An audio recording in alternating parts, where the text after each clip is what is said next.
नमस्ते। कभी सोचा है कि कुछ हवाएं ऐसी क्यों होती हैं जो सिर्फ किसी एक शहर या एक घाटी में ही महसूस होती हैं? आज हम इन्हीं लोकल विंड्स की दिलचस्प दुनिया में उतरने वाले हैं। ये वो अनदेखी ताकतें हैं जो हमारे आसपास के मौसम को तय करती हैं। मिस्ट्रल, लू, सी ब्रीज। सुनने में ये नाम कितने अलग लगते हैं ना। दुनिया के अलग अलग कोनों से हैं ये।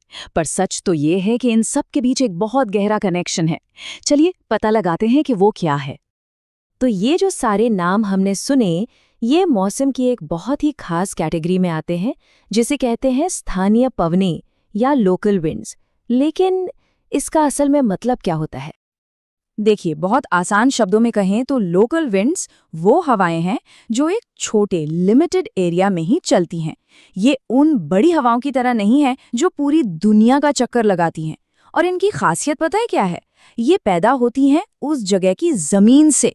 मतलब वहाँ पहाड़ हैं, घाटी है या समंदर का किनारा है, और वहाँ के तापमान में जो छोटे छोटे बदलाव होते हैं, बस उन्हीं से ये बन जाती हैं। अब इन लोकल विंड्स को और आसानी से समझने के लिए हम इन्हें दो बड़े ग्रुप्स में बांट सकते हैं। ये क्लासिफिकेशन हमें इनके काम करने का तरीका समझने में बहुत मदद करेगा। तो यहाँ पर दो तरह की हवाएं हैं। एक है आवधिक पवनें, मतलब पीरियोडिक विंड्स। ये एक तय साइकिल, एक लय में चलती हैं, जैसे दिन और रात के हिसाब से। और दूसरी हैं क्षेत्रीय पवनें, यानी रीजनल विंड्स। ये किसी खास जगह से जुड़ी होती हैं और इनके अपने अलग नाम और अपनी अलग पहचान होती है। तो एक का लेना देना समय से है और दूसरी का जगह से। बस यही मुख्य फर्क है। तो चलिए सबसे पहले बात करते हैं आवधिक पवनों की। इनको एक तरह की कुदरती घड़ी समझिए, जो हर दिन एक ही प्रेडिक्टेबल साइकिल को फॉलो करती है। दिन में क्या होता है, सूरज जमीन को जमीन के मुकाबले कहीं ज्यादा तेजी से गर्म कर देता है। अब जमीन के ऊपर की हवा भी गर्म हो जाती है, और गर्म हवा हमेशा हल्की होकर ऊपर उठती है। तो वहां एक खाली जगह सी बन जाती है।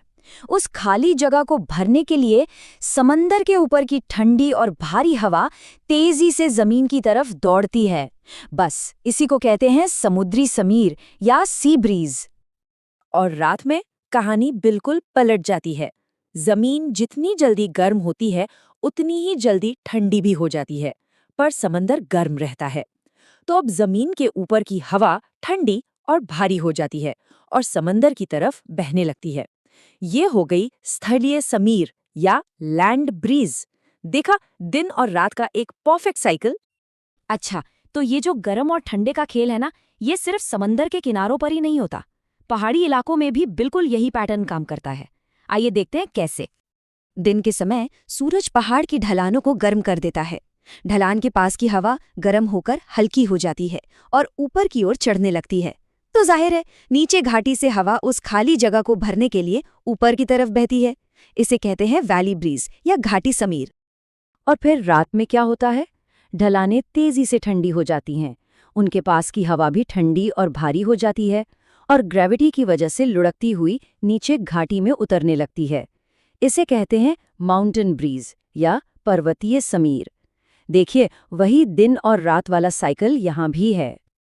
चलिए, तो आवधिक पवनों को तो हमने समझ लिया।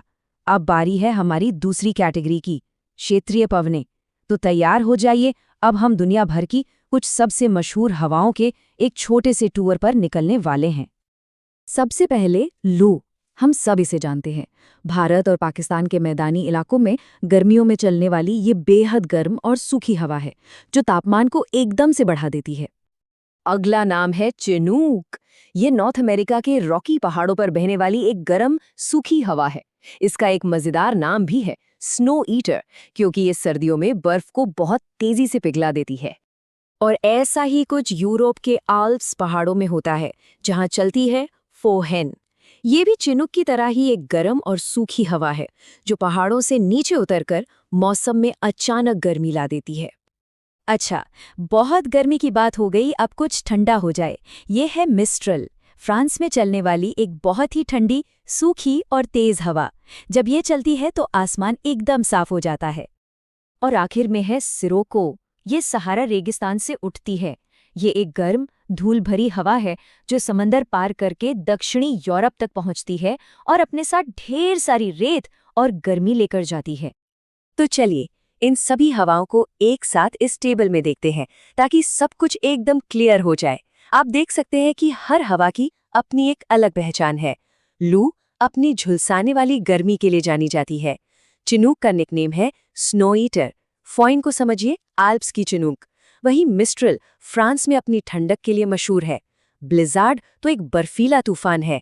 और सबसे दिलचस्प है हर्मटिन, जिसे वेस्ट अफ्रीका में द डॉक्टर कहते हैं, क्योंकि ये वहाँ की चिपचिपे नमी वाले मौसम से राहत दिलाती है। तो ये था लोकल विंड्स की दुनिया का एक तेज टूर। चलिए अब फटाफट से रीकैप कर लेते हैं कि हमने आज क्या-क्या जरूरी बातें सीखी। तो याद रखने वाली सबसे बड़ी बात यह है कि लोकल विंड्स उस जगह की जमीन से बनती हैं। ये दो तरह की होती हैं, आवधिक जो समय के हिसाब से चलती हैं और क्षेत्रीय जो किसी खास जगह से जुड़ी होती हैं।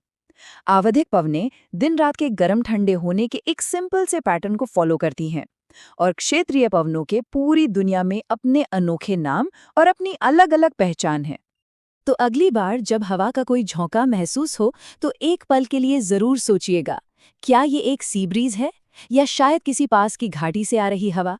कौन सी अनदेखी पवनें हैं जो ठीक इसी पल हमारे आसपास की दुनिया को एक शक्ल दे रही हैं?